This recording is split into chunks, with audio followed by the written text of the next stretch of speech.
MS కి స్వాగతం. రాష్ట్రంలో ఉన్న యువతలో నైపుణ్యాన్ని పెంచే విధంగా తాను శక్తివంచన లేకుండా పనిచేస్తానని ఆంధ్రప్రదేశ్ రాష్ట్ర నైపుణ్యాభివృద్ధి సంస్థ చైర్మన్ గా నియమితులైన నిడదవోలు నియోజకవర్గ మాజీ ఎమ్మెల్యే బూరుగుపల్లి శేషారావు వెల్లడించారు. నిడదవోలు నియోజకవర్గానికి చెందిన మాజీ ఎమ్మెల్యే బూరుగుపల్లి శేషారావుని ముఖ్యమంత్రి చంద్రబాబు రాష్ట్ర నైపుణ్యాభివృద్ధి సంస్థ చైర్మన్ గా నియమిస్తున్నట్లు ప్రకటించారు. ఈ సందర్భంగా శేషారావు మీడియాతో మాట్లాడుతూ ఎన్నికల ముందు ఇచ్చిన హామీ మేరకు రాష్ట్రంలో 20 లక్షల ఉద్యోగాల కల్పనలో భాగంగా నైపుణ్యాభివృద్ధి సంస్థ పనిచేస్తుందని వెల్లడించారు. కేవలం విద్యా సాఫ్ట్వేర్ రంగాల్లో మాత్రమే కాక పారిశ్రామికవేత్తలుగా తీర్చిదిద్దే విషయంలో కూడా సంస్థ కృషి చేస్తోందని, ఈ సంస్థ ద్వారా ప్రణాళికను రూపొందించుకుని రూట్ మ్యాప్ అమలు చేస్తామని వివరించారు. ఏ బాధ్యతనైతే తనకు అప్పగించారో ఆ బాధ్యతను రాష్ట్ర ప్రభుత్వం గౌరవం పెంచేలా కృషి చేస్తారని శేషారావు పేర్కొన్నారు. తనని ఏపీ ఎస్ఎస్డిసి చైర్మన్ గా నియమించడం పట్ల చంద్రబాబు నాయుడుకి, పవన్ కళ్యాణ్ కి, లోకేష్ కు కృతజ్ఞతలు తెలిపారు. తమ నేత బూరుగుపల్లి శేషారావును రాష్ట్ర నైపుణ్యాభివృద్ధి సంస్థ చైర్మన్ గా నియమించడం పట్ల టీడీపీ శ్రేణుల్లో ఉత్సాహం పెళ్లిపెక్కుతోంది. ఎన్నికల తర్వాత కొంత నిరుత్సాహానికి గురైన శ్రేణులు తమ నాయకునికి పదవి రావడంతో హర్షం వ్యక్తం చేస్తున్నారు. నిడదవోలు సీటు పొత్తులో భాగంగా జనసేన పార్టీ కందుల లక్ష్మీ దుర్గేష్ కు కేటాయించడంతో తీవ్ర నిరాశకు గురయ్యారు. తమ నాయకుడు ఆదేశాల మేరకు జనసేన అభ్యర్థి విజయానికి కృషి చేశారు. తాజాగా శేషారావు పదవి కేటాయించడంతో సర్వత్రా హర్షాత్రికాలు వ్యక్తమవుతున్నాయి.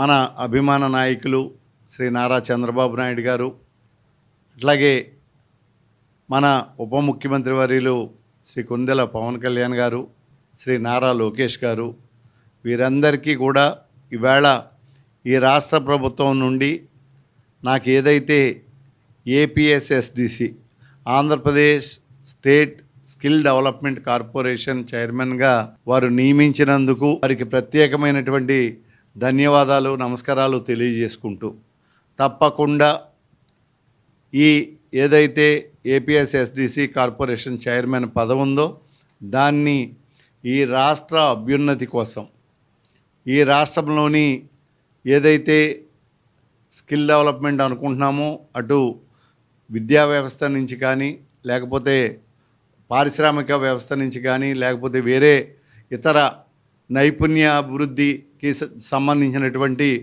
అన్ని రంగాల్లోనూ నైపుణ్యాభివృద్ధి కోసం కృషి చేయడానికి తప్పకుండా మరి నారా లోకేష్ బాబు గారి యొక్క అధీనంలో ఒక్కటే విషయం, మనం ఈ రాష్ట్రంలో మరి ఏదైతే ఎన్డీఏ ప్రభుత్వం 20 లక్షల ఉద్యోగాల కల్పన అని ఒక మాట ఇచ్చామో దాంట్లో కూడా భాగమయ్యేటటువంటి విధంగా తప్పకుండా మన ఏపీ స్కిల్ డెవలప్మెంట్ కార్పొరేషన్ ద్వారా ఎక్కడికక్కడ ప్రణాళికలు రచించుకోవటం, దానికి ప్రణాళికలు రచించుకున్న దాన్ని మళ్ళీ మనం ఒక రోడ్ మ్యాప్ తయారు చేసుకుని దాన్ని తీసుకెళ్ళటం, తరువాత మళ్ళీ యువతకి ఎంప్లాయ్మెంట్ కల్పించటం, అలాగే ఎంప్లాయ్మెంటే కాకుండా ఎంటర్ప్రెన్యూర్స్గా తయారు చేయటం, ఇట్లాగా అన్ని రకాలుగాను ఈ స్కిల్ డెవలప్మెంట్ నుంచి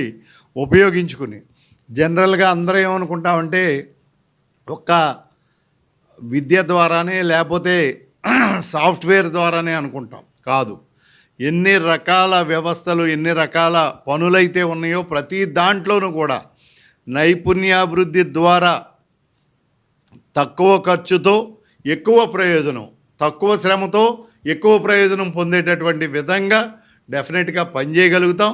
మన గ్రేట్ విజనరీ లీడర్ అయినటువంటి శ్రీ నారా చంద్రబాబు నాయుడు గారి ఆలోచనలకు తగినట్టుగా ఆయన అడుగుజాడల్లో, అలాగే మన లోకేష్ బాబు గారికి తోడుగా ఉండి తప్పకుండా ఈ ఏదైతే ఈ బాధ్యతని నిర్వర్తించడానికి నా పైన గౌరవం ఉంచారో ఆ గౌరవాన్ని తప్పకుండా నిలుపుకునేటటువంటి విధంగా పనిచేస్తానని మరొక్కసారి మన గౌరవ ముఖ్యమంత్రి నారా చంద్రబాబు నాయుడు గారికి ధన్యవాదాలు తెలియజేసుకుంటూ సెలవు తీసుకుంటాం. మరిన్ని తాజా వార్తా విశేషాల కోసం ఎంన్యూస్ ని సబ్స్క్రైబ్ చేయండి, మీ మిత్రులకు షేర్ చేయండి.